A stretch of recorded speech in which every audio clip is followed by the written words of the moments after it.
যেই মেয়েটাকে দেখে আপনার অনেক ভাল লাগছে, অনেক সুন্দরী, তাকে প্রত্যেক দিন ভাল লাগে, দেখতে ভাল লাগে, কথা বলতে ভাল লাগে, কিন্তু তার সাথে সংসার করতে ভাল লাগবে কিনা ওইটা তো আপনি এখনো বুঝতেছেন না। সংসার করার ব্যাপারে টেনশন আছে যে সে আসলে ভালো সাংসারিক হইতে পারবে কিনা। তো এই নির্বাচন কমিশনের অবস্থা হচ্ছে তাই আর কি, যে তার কথাবার্তা শুনেও ভালো লাগে, খারাপ না, ভালো নির্বাচনের কথা বলে টলে, রোড ম্যাপ দিচ্ছে, আচারে ব্যবহারে ভদ্র, কেউ দুর্নীতিবাজ বলে আমরা এখনও জানি না, কিন্তু আসলে একটা ডিসাইসিভ ভালো নির্বাচন করতে পারবে কিনা, তার সাথে আমি আগামী ফেব্রুয়ারিতে সংসার করতে পারবো কিনা সেটার ব্যাপারে এখনো ভরসা পাইতেছি না। এই ভরসা পাওয়ার জন্য আরও কোন কোন জায়গাতে কাজ করা দরকার সেগুলো আমরা অ্যাড্রেস করলাম আর কি, এবং আমরা বোধ করছি এখনও সাফিসিয়েন্ট টাইম আছে। আপনি সারা বছর লেখাপড়া করেন নাই, কিন্তু 1 মাস আগেও যদি নীল খেতে যান, নোট টোট গুছায় গাছায়, আমরা 3 দিন আগেও তো পরীক্ষা দিয়ে পাশ করছি আর কি। তো তাদের পরীক্ষায় পাশ করার মতো, নোট জোগাড় করার মতো সময় এখনও আছে, নীল খেতের দোকানও ওপেন আছে।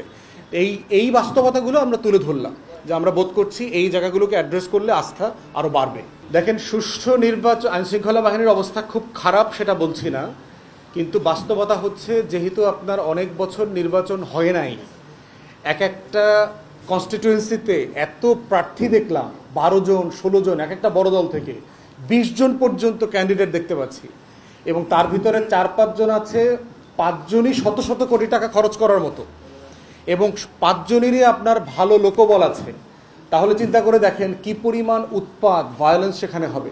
আমার এলাকাতে দেখেছি বিএনপির 2 গ্রুপের আমদা মিছিল, আমি নিজে দেখছি, এবং কয়েকশো লোক 2 পক্ষের আমদা মিছিল করতেছে, এবং পুলিশও দেখলাম দূরে দাঁড়ায় আছে। এখন 400-500 লোকের হাতে রামদা, 5 জন পুলিশ গাড়িতে এসে কি করবে আসলে? মানে আপনার করার তো এখতিয়ার, আপনি করতে চাইলেও তো করতে পারবেন না। এরপর পুলিশের একটা বড় অংশ হচ্ছে ছাত্রলীগ, ওরা তো খেলা দেখতেছে, কার্টুন দেখতেছে, আরে ব্যাপক সার্কাস জমে গেছে, সার্কাস চলুক।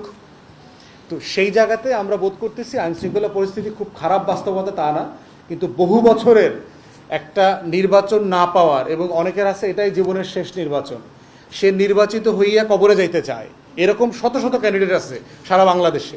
সে মনে করে যে নির্বাচিত হয়ে আজিমপুরে গেলে সওয়াল জবাব হবে না, অতএব তার জীবনেও কিন্তু এইটা একটা বিশাল প্রেশার কাজ করতেছে, যে অ্যাটলিস্ট যদি সওয়াল জবাবটা অ্যাভয়েড করা যায়, একটা পতাকা নিয়ে আজিমপুরে গেলাম, তখন দেখা যাবে ওখানে সিকিউরিটি গার্ড পাওয়া যাবে।